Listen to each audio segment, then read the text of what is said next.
Após ouvir médicos, pesquisadores e chefes de Estado de outros países, passei a divulgar, nos últimos 40 dias, a possibilidade de tratamento da doença desde sua fase inicial. O presidente Jair Bolsonaro voltou a quebrar o protocolo de segurança para infectados com a Covid-19 ao ir ao encontro de apoiadores nos arredores do Palácio da Alvorada no último domingo. De máscara e a uma distância de 2 metros, ele conversou com simpatizantes de quem ouviu elogios e canções de apoio. O presidente carregava uma caixa de hidroxicloroquina que foi mostrada e saudada pelos manifestantes. Saracura! Então, pessoal, os índios falaram para mim, a gente vai legendar em inglês. Eu acredito que vai ficar para segunda-feira apenas, né?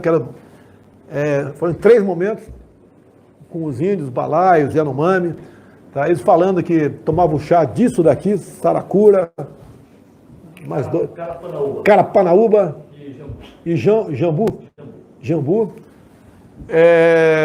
E também ficaram livres da Covid. Lá nos balaios, 0 óbitos. Aqui no Yanomami, daí foram 3 óbitos e perguntei também quem eram essas pessoas. Eram pessoas já bastante idosas e deviam ter alguma comorbidade, com toda certeza. Pode ser que seja por aqui, né? Então, pessoal, tem cura para a Covid? Tem, pô. Em relação ao uso da cloroquina, em relação ao uso do medicamento, aí eu vou falar um pouco em relação às bases científicas atuais, né? Hoje, os estudos que usaram cloroquina e hidroxicloroquina, eles não mostraram benefício.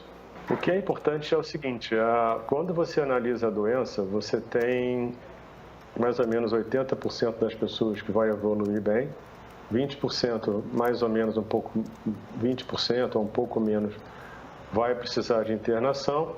Aí você vai separar o que fica internado e usa oxigênio, que vai para a ventilação mecânica, e um percentual dessas pessoas vem a falecer. Então, na prática, a grande maioria das pessoas com a Covid-19 fica curada, mesmo aqueles que acabam tendo que, às vezes, ir para o hospital.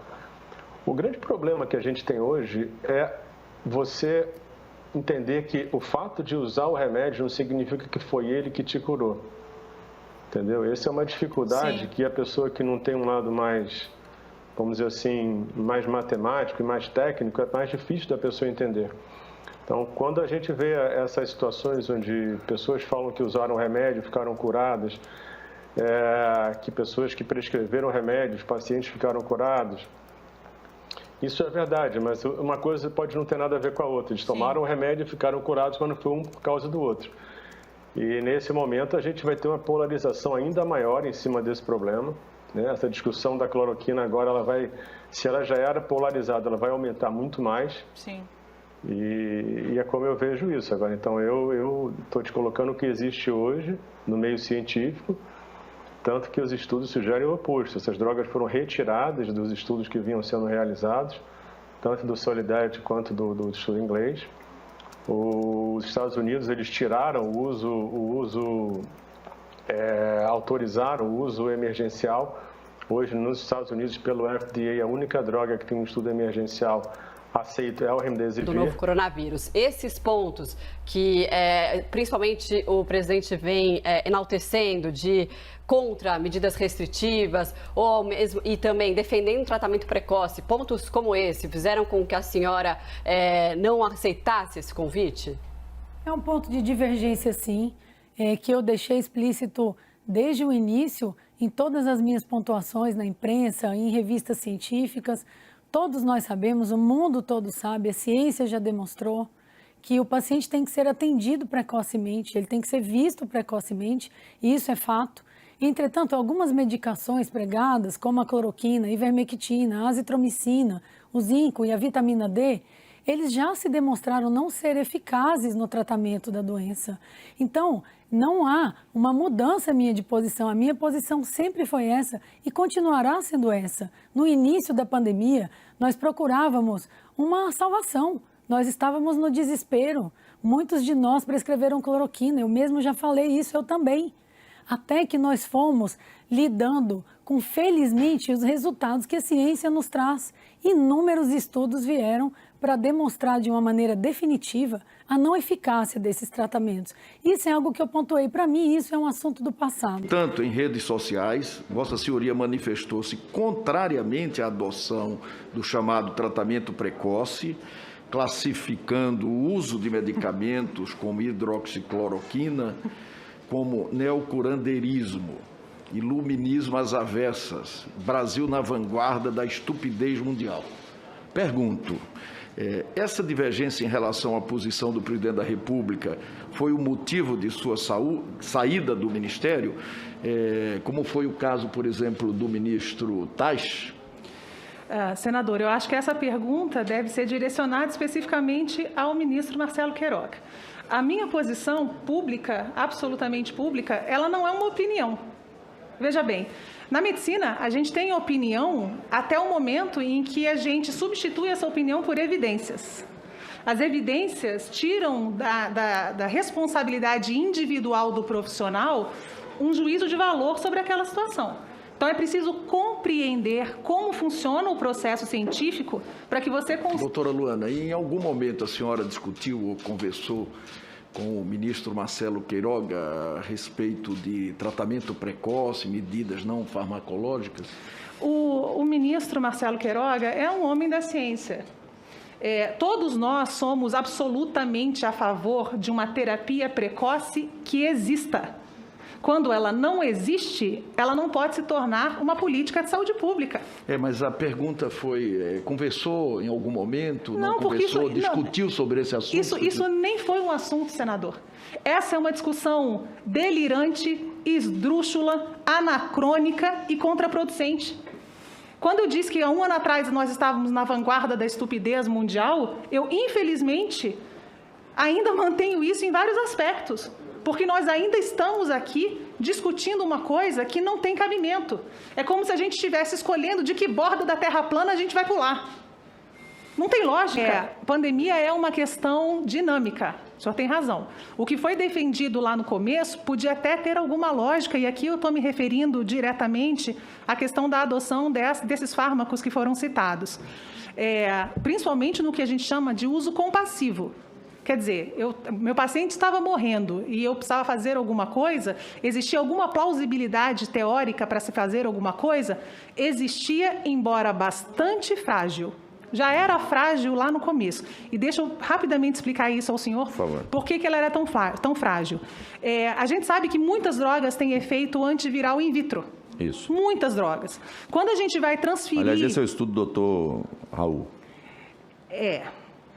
Quando a gente vai transferir essa potência antiviral in vitro para a complexidade dos organismos multicelulares organizados, a gente tem menos de 10% de sucesso nessa transferência. Sim. Então, a frustração desse desenvolvimento é sempre muito grande. A gente tem uma esperança muito grande aqui e que nem sempre, ou quase nunca, se reflete no funcionamento real, no organismo humano, por exemplo. Tá bem? Quando a gente fala isso, por que isso é importante, por exemplo, na questão da cloroquina? A hidroxicloroquina, ela tem vários mecanismos de ação. Um deles, e é o que funciona muito bem na malária, que até foi citado agora há pouco, é que ela altera o pH, quer dizer, o nível de acidez, dentro do parasita. Ela tem uma ação direta no parasita da malária, ela mata aquele bicho. De uma forma bastante, em português castiço, ela vai lá e mata aquele bicho. Por isso que ela tem uma ação aguda importante. Ela tem uma outra ação que é de modulação do sistema imunológico, que precisa de tempo para agir, e é por isso que a gente usa a longo prazo nas doenças reumatológicas.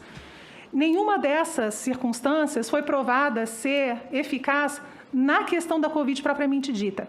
Agora, se a gente for olhar para os antivirais in vitro, existe muita coisa. Existem medicações antivirais para HIV que funcionaram in vitro, por exemplo, para a Covid, e não funcionaram no organismo humano.